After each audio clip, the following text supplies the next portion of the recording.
स्वागत है। सबसे बड़ा सवाल उठ रहा है कि इतने कलेश के बाद क्या कांग्रेस में सब कुछ आगे भी ठीक चल पाएगा या नहीं ठीक चल पाएगा, इस पर हम आगे जाएंगे और डिस्कशन भी करेंगे। लेकिन इस कलह की शुरुआत कैसे और कब हुई, ये थोड़ा सा आपको रिकैप दे देती हूँ ताकि आप जो हो पूरा सिनेरियो समझ पाए।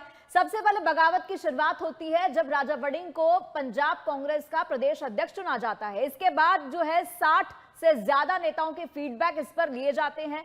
उसके बाद कमेटियां बनाई जाती हैं और कमेटियों को लेकर भी विवाद बढ़ता है। फिर इसके बाद चरणजीत सिंह चन्नी के घर पर बागी नेता जो है कांग्रेस के वो जुटते हैं, मुलाकात करते हैं। फिर इसी बीच जो है आपको बता दें कोर कमेटी के चेयरमैन सुखजिंदर रंधावा की जो है गृह मंत्री अमित शाह से मुलाकात होती है, तो सियासत और गर्मा जाती है। और इसी बीच होती है एंट्री भूपेश बघेल की, जिन्हें विवाद सुलझाने के लिए कांग्रेस के पंजाब प्रभारी को भेजा जाता है चंडीगढ़ कि आप जाइए और विवाद सुलझा कर आइए। लेकिन इसी बीच जो है आपको बता दें कि दोनों पैरेलल खेमे अपने अपने शक्ति का प्रदर्शन करते हैं। इसी बीच हाई कमान का जो है संदेश आता है कि भाई कप्तान पंजाब के तो वड़िंग ही रहेंगे। और फिर धीरे धीरे मसला दिल्ली तक पहुंचता है, दिल्ली में मीटिंगें होती हैं और जब चरणजीत सिंह चन्नी की बात दिल्ली में हाईकमान नहीं सुनते हैं तो उन्हें समझ में आता है कि भैया अब जो है ये सख्त तेवर दिखाने का कोई फायदा नहीं। लेकिन अब पंजाब कांग्रेस की कल दिल्ली में बैठक होने वाली है। 5 बड़े नेताओं के नाम हमने आपको बताए थे और वो सब जो है दिल्ली में जुटेंगे। भूपेश बघेल ने जो है मीटिंग बुलाई है और इस पर ज्यादा जानकारी के साथ हमारे एडिटर इन चीफ जुड़ रहे हैं नवीन शर्मा जी। नवीन जी, कल दिल्ली में कांग्रेस के सीनियर लीडर्स की बैठक होने वाली है। पंजाब कांग्रेस के तमाम जो लीडर्स हैं वो इकट्ठा होंगे, बात करेंगे और जो कमेटी के को चेयरमैन से उनको भी बुलाया गया। अब इस मीटिंग के मायने क्या है, पहले आपसे ये समझना चाहेंगे। देखिए पूजा, ये एक बड़ा क्राइसिस है पंजाब कांग्रेस के अंदर। एक असंतोष, एक हम कह सकते हैं जो नाराजगी है नेताओं की, वो है तो सही, पर एक्चुअल जो तस्वीर है उसको ढककर छुपाने की जो कोशिश पंजाब जो कांग्रेस हाईकमान की तरफ से हो रही है। जो ऑल इज वेल का जो नारा दे रहे थे, राणा गुरजीत सिंह ने बोला, इवन चन्नी ने भी आके रिपोर्टर्स के सामने बोला all is well, but actual में सिचुएशन ये है कि all is really not well. अभी भी क्या है कि पंजाब कांग्रेस में जो उठा पटक चल रही है उसके बीच में अभी एक नई डेवलपमेंट ये है कि कल जो है उसके लिए मीटिंग जो होनी है, राजा वड़िंग को साथ में बुलाया है और चरणजीत सिंह चन्नी को बुलाया है भूपेश बघेल ने दिल्ली के अंदर। और पंजाब विधानसभा के साथ जो चुनाव होने हैं उनकी गठित कमेटियों को भी बुलाया है। लेकिन जो खबर हमारे पास है, जैसे आपने अभी बताया दर्शकों को, कि 5 लोगों को एक्चुअली में इसको मेन इन्वाइट किया है। अमरिंदर सिंह राजा वड़िंग को, चरणजीत चन्नी को, सुखजिंदर रंधावा, डॉक्टर अमर सिंह क्योंकि वो मैनिफेस्टो कमेटी के चेयरमैन है, और विजय इंद्र सिंगला जो कि पूर्व कैबिनेट मंत्री भी रहे, कैप्टन अमरिंदर सिंह की सरकार में वो शिक्षा मंत्री थे, इलेक्शन मैनेजमेंट कमेटी के वो चेयरमैन है। तो इन सबको बुलाया गया है। बात तो ये है कि चुनाव की तैयारी करनी है, चुनाव के बारे में क्या रणनीति है, लेकिन एक्चुअल में जो कहानी यही है कि जो बगावत के सुर जो इन लोगों में थे, जो गुटबाजी चल रही थी, जो इनकी ईगो टसल चल रही थी सारे नेताओं के बीच में, उसका कोई समाधान बचाने की कोशिश, ढूंढने की कोशिश की जा रही है। क्योंकि जो गुटबाजी है उसको खत्म करने के लिए भूपेश बघेल ने 6 दिन पंजाब में गए, उन्होंने वहां पर अलग अलग मीटिंगें की और वहां पर वो गुटबाजी को खत्म नहीं कर पाए। हालांकि जो चन्नी का जो खेमा है, चन्नी गुट है, उसने भूपेश बघेल पर ही सवाल खड़े कर दिए थे। और बाद में ये मीडिया में रिपोर्ट आई कि जैसे ही राहुल गांधी वापस आए, राहुल गांधी के साथ भी जब सारा उनको ब्रीफ मिला तो ये चीजें हुई कि उन्होंने ये चीज की, राहुल गांधी का ये जो लगा कि उन्होंने नाराज लगे कि भूपेश बघेल इस चीज का समाधान नहीं ढूंढ पाएंगे। तभी मीडिया में ये भी खबरें आई कि शायद भूपेश बघेल से ये वाली जिम्मेदारी हटा दी जाए। लेकिन जैसा कि हम देखते हैं कांग्रेस में जो काम करने का तरीका है बहुत स्लो है। डिसीजंस मेकिंग जो चीजें होती हैं, मैकेनिज्म जो उनका डिसीजन लेने का बहुत स्लो है। टाइम इनके हाथ से निकलता जा रहा है, ये लोग रियलाइज नहीं कर रहे। लेकिन ये चीज जो गुटबाजी जो है पंजाब कांग्रेस को, इसका परिणाम अगले चुनावों में इसका कुछ ना कुछ नुकसान भुगतना पड़ सकता है। लेकिन ये जो इनका ईगो टसल है, अभी भी मैं सिर्फ अपने दर्शकों को ये बताना चाहूंगा, all is really not well. Charanjit Channi और इसको राजा वड़िंग को बिठाएंगे सामने, तो बात यही होनी कि राजा वड़िंग को एज ए पंजाब कांग्रेस का अध्यक्ष कोई भी स्वीकार करने को तैयार नहीं था। जो बड़े बड़े नेता हैं, प्रताप सिंह बाजवा हैं, सुखजिंदर सिंह रंधावा हैं और चरणजीत चन्नी हैं, सभी अपने आप में आप कह सकते हैं कि पुराने एक्सपीरियंस नेता हैं। तो वो राजा वड़िंग को एक अपने नेता के तौर पर, अपने एक प्रधान के तौर पर एक्सेप्ट नहीं कर पा रहे थे। तो चन्नी चूंकि पूर्व मुख्यमंत्री हैं, उनका उनका अपना एक अपना वोट बैंक है, अपनी उनकी एक पहचान है, आजकल जालंधर से सांसद हैं लोकसभा के। तो उन्होंने ये सारा शुरू किया कि उनको जो नई जिम्मेदारी दी गई, उनको लगा कि मेरे को इग्नोर किया गया है, और इस चक्कर में उनको सारा जो हमने देखा, जो 6 दिन तक पॉलिटिकल ड्रामा चंडीगढ़ में चला, उसका अभी तक कोई समाधान नहीं निकला। लेकिन कल का, जैसे मैंने आपको बताया कि कल की मीटिंग में इन दोनों को आमने सामने बिठाया जाएगा। बात तो, बहाना तो कुछ और है कि जो हमने पंजाब कांग्रेस की चुनावों की तैयारी करनी है, लेकिन असल में रंधावा और जो कह सकते हैं चन्नी और वड़िंग के अंदर आपस में, जो इन तीनों के अंदर जो एक ईगो टसल चल रहा है, उसी का समाधान ढूंढने की एक कोशिश की जाएगी।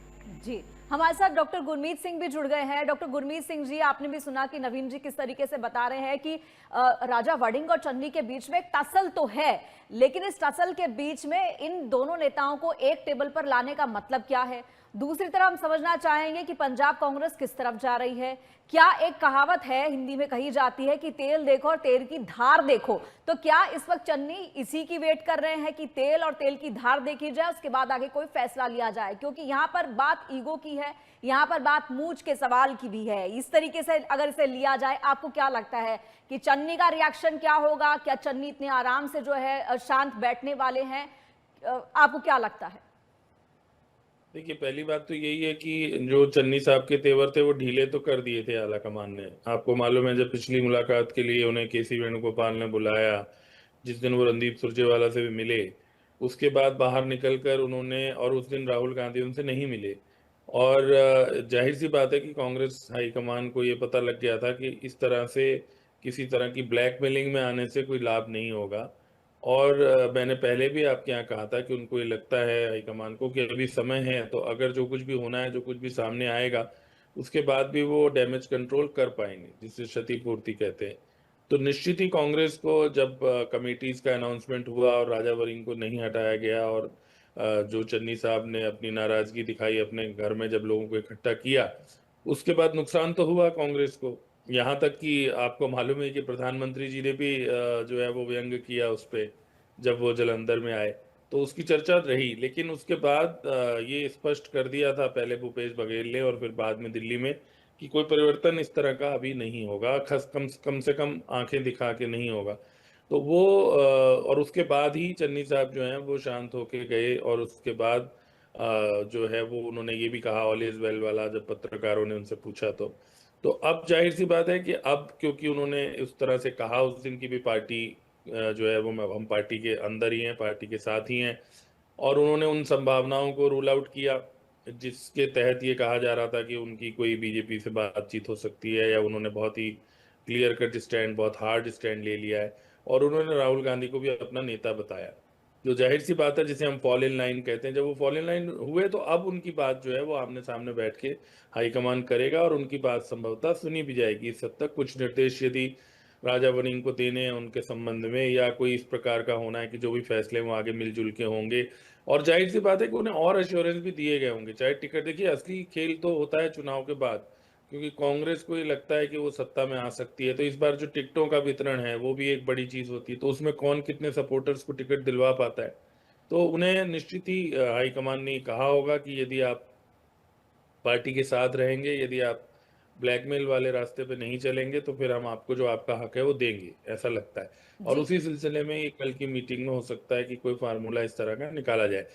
पहले भी मैंने आपको कहा कि बहुत सारे राज्यों में ऐसा होता ही है कि कांग्रेस कोई पहले से मुख्यमंत्री का चेहरा घोषित करके नहीं लड़ती है। पंजाब में ऐसा हो चुका है कि घोषित किया भी गया है, एक बार अमरिंदर सिंह जी को भी किया गया था।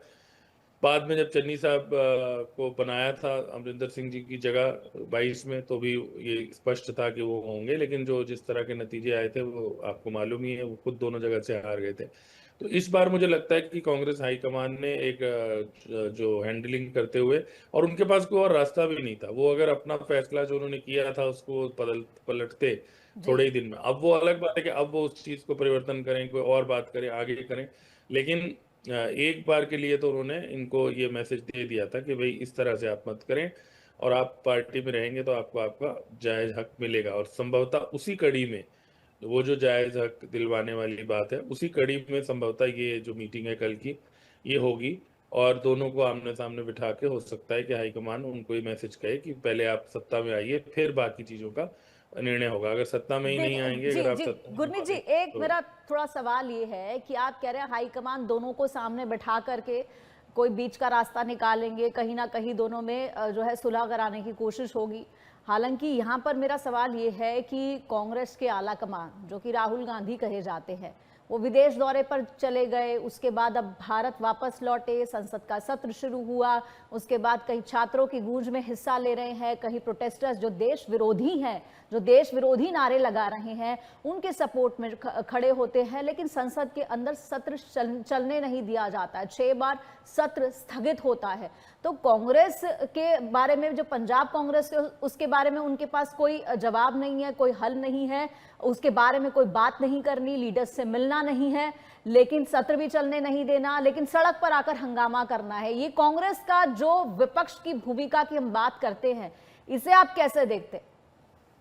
देखिए, ये एक दुर्भाग्यपूर्ण बात है कि संसद में, संसदीय कार्यवाही में, विधानसभा में जिस प्रकार की बहसें हुआ करती थी या जिस प्रकार की आस्था उन बहसों में थी, वो पार्टियों की कम होती जाती है और उनको लगता है कि अगर हम बाहर बात करेंगे तो हमें ज़्यादा सुर्खियां मिलेंगी, ज़्यादा हमारी सुनवाई होगी। तो वो एक ट्रेंड है जिसमें कांग्रेस पहले तो इस आंदोलन से उतना अपने आप को नहीं जोड़ रही थी, जो चल रहा था छात्रों वाला या कॉकरोच जनता वही कहावत है ना, पार्टी। तेल देखो तेल की धारा। जब जब इतनी संख्या में प्रोटेस्टर्स पहुंच गए, देश विरोधी नारे लगाए, तो उनका सपोर्ट करने की याद आ गई।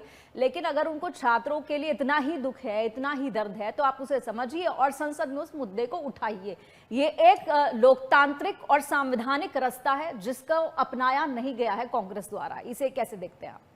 नहीं, वो तो देखिए, सोनम वांगचुक ने भी जो आज एक उनका हैंड रिटन नोट जो सर्कुलेट हुआ है, उसमें भी उन्होंने यही बात कही है कि सभी पार्टियों के नेता यदि मुझे आश्वासन देते हैं कि वहां पर वो बात उठे, तो वो भी ये चाहते हैं कि पार्लियामेंट में बात उठे। तो पार्लियामेंट में तो बात उठनी ही चाहिए। और जब सत्र अब चलेगा, मॉनसून सेशन, तो मुझे लगता है कि वो उठाएंगे उस चीज़ को, जो कांग्रेस के लोग हैं या जो बाकी पार्टियों के लोग हैं। लेकिन होता क्या है कि जब कोई आंदोलन शुरू में कांग्रेस में ये कन्फ्यूजन था कि वो जो लोग हैं, क्योंकि हम जानते ही हैं कि उन्होंने इस बात को माना भी और उन्होंने कहा भी है कि कोई अपराध नहीं कि वो आम आदमी पार्टी से जुड़े हुए थे। और आपको मालूम ही है कि अरविंद केजरीवाल फाइनली वहां पर गए भी धरना स्थल पर, और उससे पहले बाकी संजय सिंह वगैरह भी गए थे। तो उस समय कांग्रेस को ये दुविधा थी कि कहीं ऐसा ना हो। और कांग्रेस क्योंकि एक बार ये झेल चुकी है, जब अन्ना हजारे आंदोलन हुआ था, बाद में कांग्रेस को ही उसका सबसे बड़ा खामियाजा भुगतना पड़ा था।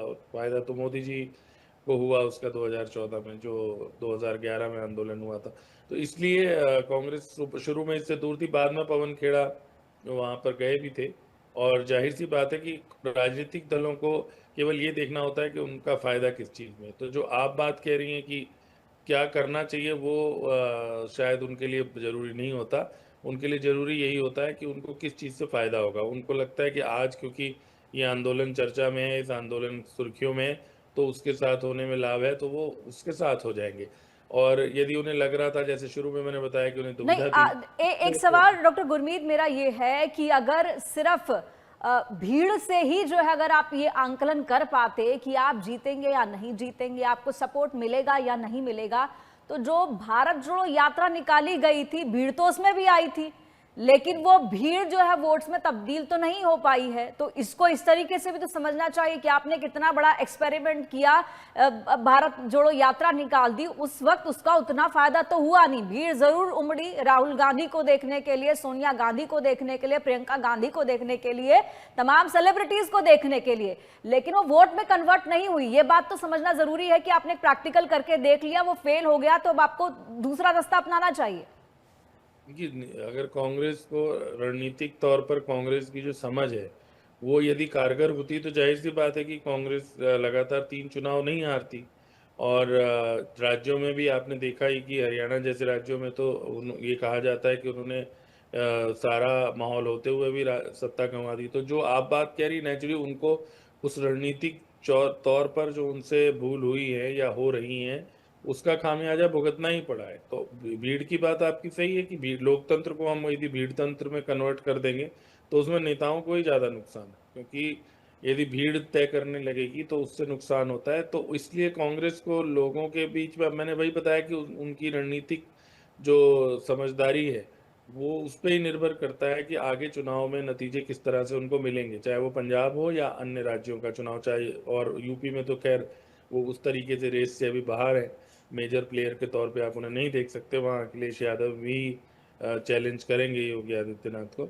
लेकिन पंजाब में तो वो मेजर प्लेयर हैं ही, तो अगर वो, ये देखने की बात यही है कि वो किस तरीके से, क्योंकि चुनाव एक बिल्कुल अलग चीज़ है, जो आप बात कह रहे हैं भीड़ जुटाना, रैली में आना या वो आना, चुनाव का प्रबंधन अपने आप में, चुनाव में गुटबाजी को नियंत्रण में रखना, चुनाव में आप उस तरह से जनता के साथ कनेक्ट कर पाना, वो बिल्कुल अलग चीज़ होती है। और भीड़ का आज है, जब मैं, जैसे मैंने कहा, राजनीति में जो है वो 4 दिन भी बहुत होते हैं, तो जब माहौल पलटता है तो वो परिवर्तन आता है। आपने देखा ही 2024 में लोकसभा चुनाव के बाद एक मोमेंटम बना था विपक्षी दलों का, लेकिन वो बहुत जल्दी फिर से जो भारतीय जनता पार्टी है उसने अपना रीगेन कर लिया, जो जो 24 का जो नुकसान था उसको कवर अप कर लिया।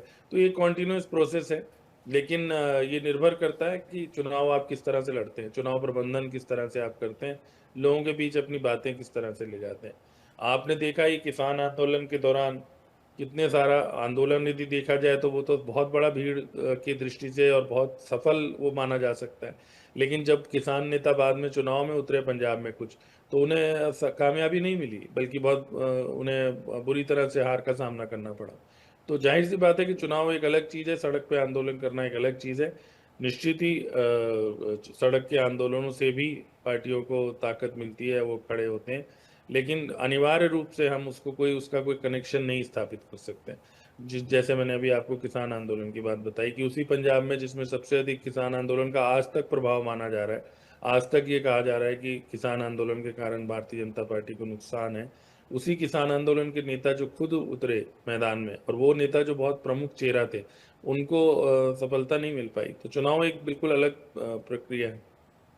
जी, अब थोड़ा-सा मैं और समझना चाहूँगी, वापस हम पंजाब पर आते हैं। अगर बात करें पंजाब में, तो विधानसभा चुनाव होने में वक़्त काफ़ी कम बचा है, और इस कम वक़्त में अगर बात करें, तो कांग्रेस को आप कहाँ पाते हैं? कौन से नंबर की पार्टी पाते हैं? क्या कांग्रेस की ये गुटबाज़ी जो है, इस कांग्रेस के जो फेलियर इतने समय से चलता आ रहा है, सत्ता से बाहर होने की जो बात चली आ रही है, क्या उस पर कोई क्या कहते हैं, इम्प्रूवमेंट हो पाएगा कि नहीं हो पाएगा? ये थोड़ा-सा मैं आपसे समझना चाहूँगी, क्योंकि अगर हम बात करें चरणजीत सिंह चन्नी की, तो उनकी बॉडी लैंग्वेज, उनकी बात, उनके स्टेटमेंट अभी भी जो है शायद कहीं भरोसा नहीं जगा पा रहे हैं कि वो आगे भी कांग्रेस के साथ रहेंगे। इसे आप कैसे देखते हैं? थोड़ा-सा एक्सप्लेन कर पाएँ आप तो।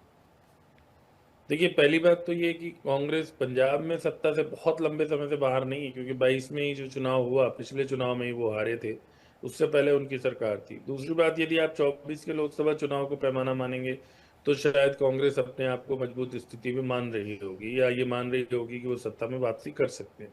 लेकिन जहां तक समय की बात है, समय कम भी है, लेकिन राजनीति में, जैसे मैंने कहा, 4 दिन में बड़े बड़े खेल हो जाते हैं, और कोई चीज़ परमानेंट नहीं होती है। आज चन्नी साहब ऑल इज वेल कह के निकल गए हैं, तो अगर हम ये सोचे कि अब आगे कोई खेल नहीं हो सकता, तो ये तो बिल्कुल संभावना गलत है। आपने देखा ही राज्यसभा में आम आदमी पार्टी के जो नेता थे, उपनेता का जो पद दिया जा रहा था, राघव चड्ढा की जगह जिनको दिया गया था, अनाउंस भी किया गया, वो भी टूट के 2 दिन बाद चले गए। तो इसलिए राजनीति में जिस तरह की राजनीति खासतौर पर पिछले कुछ वर्षों में हुई है, उसमें बहुत ज़्यादा आप किसी भी चीज़ को जो नेता कहते हैं उसको कोई बहुत, आप पत्थर की लकीर तो होती नहीं उनकी बात।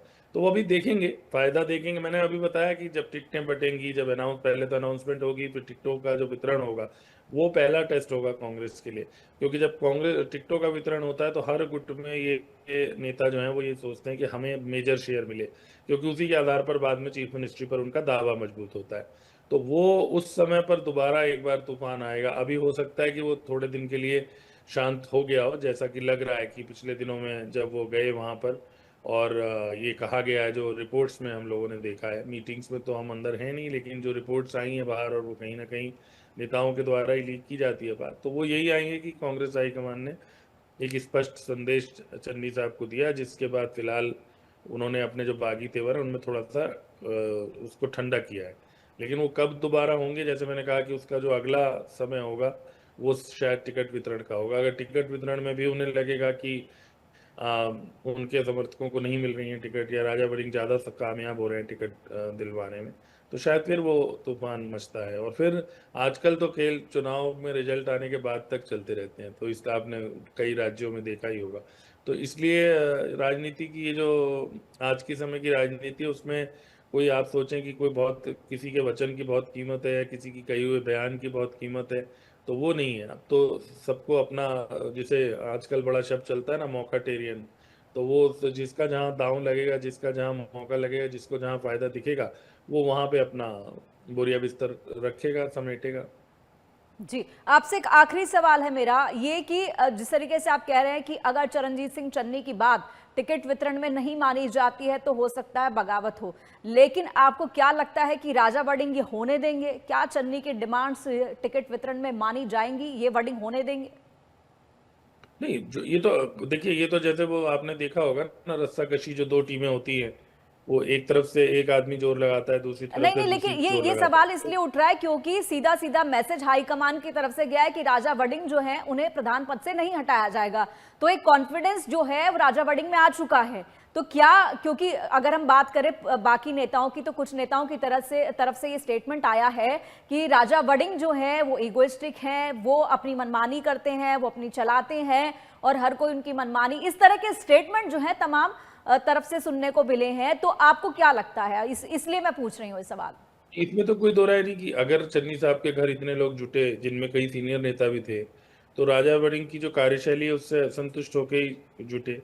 तो यही तो अब आला कमान के लिए यही तो चैलेंज है। उन्होंने देखिए नहीं हटाया, क्योंकि मैंने पहले कहा कि वो एक बार उन्होंने फैसला करके उसको पलटना उनके लिए मुश्किल था।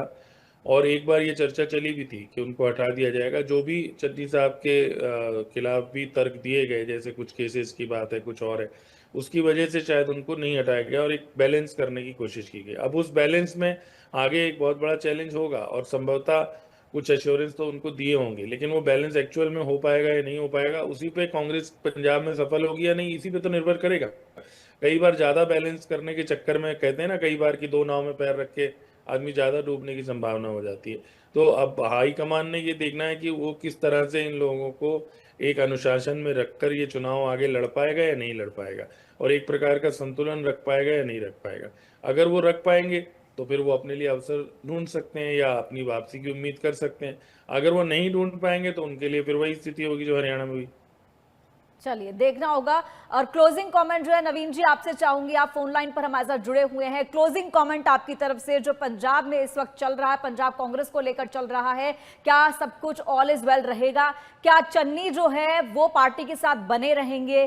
क्या वो पार्टी की सारी बात मानेंगे? क्या टिकट वितरण को लेकर के अगर उनकी बात नहीं मानी जाती तो जितने काम की, जितने शांत वो नजर आ रहे हैं, क्या उतने ही रह पाएंगे?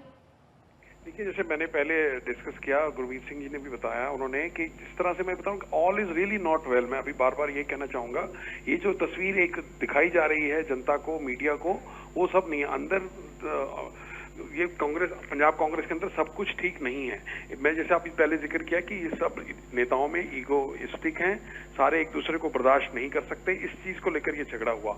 और कल जो बुलाया गया है कि इलेक्शन कमेटी की बैठक होनी है, मीटिंग में इन सबको बुलाया गया है, केसी वेणुगोपाल भी होंगे, बघेल ने मीटिंग बुलाई है और ये सब कहा है कि अब बैठकर और अगली जो चुनाव की रणनीति है कांग्रेस की वो कैसी रहेगी उस पर डिस्कस करना है। लेकिन अंदर का मैटर ये है कि क्या राजा वड़िंग चन्नी के साथ उस मीटिंग में शामिल होंगे, एक दूसरे को वो बैठ के बात करेंगे, जैसे पंजाबी में बोलते हैं कि क्या वो एक दूसरे की मौजूदगी को बर्दाश्त करेंगे।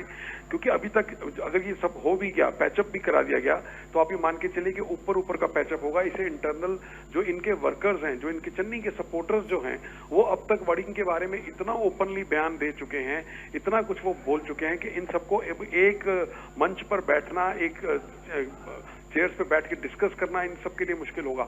जो अभी अगर हाईकमान को दबाव डालकर या कुछ कह दे कि अब आप लोग रल मिल के काम करो, मिलजुल के काम करो, जैसे पंजाबी में बोलते हैं, लेकिन अंदर खाते में कल को जब टिकटों के वितरण की बात आएगी तो जो एक दूसरे की लेग पुलिंग होती है कि इसके समर्थक को ज्यादा टिकट ना मिल जाए, मेरे समर्थक को मिले, ये हो, ये वाली विधानसभा झगड़ा अभी खत्म नहीं हुआ। झगड़े की शक्लें चेंज होंगी, झगड़े का डिजाइन चेंज होगा। ये मैं अभी भी बताना चाह रहा हूं कि अभी ये इनका का जो दिखाया जा रहा है वो ऐसा नहीं है एक्चुअली में। लेकिन कल इसका जो समाधान निकलने की मेरे को लग नहीं रहा कोई उम्मीद है, लेकिन सामने बिठाकर इनको बातचीत की जाएगी। बहाना चुनाव की तैयारी का है, लेकिन इन दोनों को बिठाकर आगे कुछ सिलसिला, कुछ आगे इनका पैचअप कराने की कोशिश की जाएगी। चन्नी हो सकता है बैक स्टैंड ले लें, लेकिन फिलहाल मैं कह रहा हूं अगर ये अभी हुआ तो 5-7 दिन बाद, 10 दिन के बाद ये फिर घूम के गड्डी फिर वहीं के वहीं आ जाएगी। जी चलिए, बहुत बहुत शुक्रिया नवीन जी, बहुत बहुत शुक्रिया गुरमीत जी आपका हमसे बात करने के लिए, इस पूरी चर्चा के लिए। तो जिस तरीके से हमने बात की कि कांग्रेस में ऊपर ऊपर से भले ही सब कुछ ठीक लग रहा हो, लेकिन वो कहते हैं ना कि सब कुछ ठीक लगना और सब कुछ ठीक होना दोनों में फर्क होता है। अब अगला स्टेप चरणजीत सिंह चन्नी क्या लेंगे, ये सबकी नजरें टिकी हुई हैं। हालांकि उन्होंने जो है अपने तेवर दिखा दिए थे, नाराजगी दिखा दी थी, लेकिन समझ में आया कि आला कमान नहीं समझ रहे हैं, तो अब शायद वो किसी और स्टेप पर जाकर किसी और तरीके से आला कमान को अपनी बात पहुंचाने की कोशिश करें। तो देखना होगा कि कल की मीटिंग में क्या कुछ होता है, इस पर अपडेट आपको देंगे। लेकिन इसी के साथ हमारे इस खास पेशकश में इतना, एक छोटे से ब्रेक के लिए रुक रहे, ब्रेक के बाद भी खबरें रहेंगी जारी। आप देखते रहिए अमित शाम न्यूज।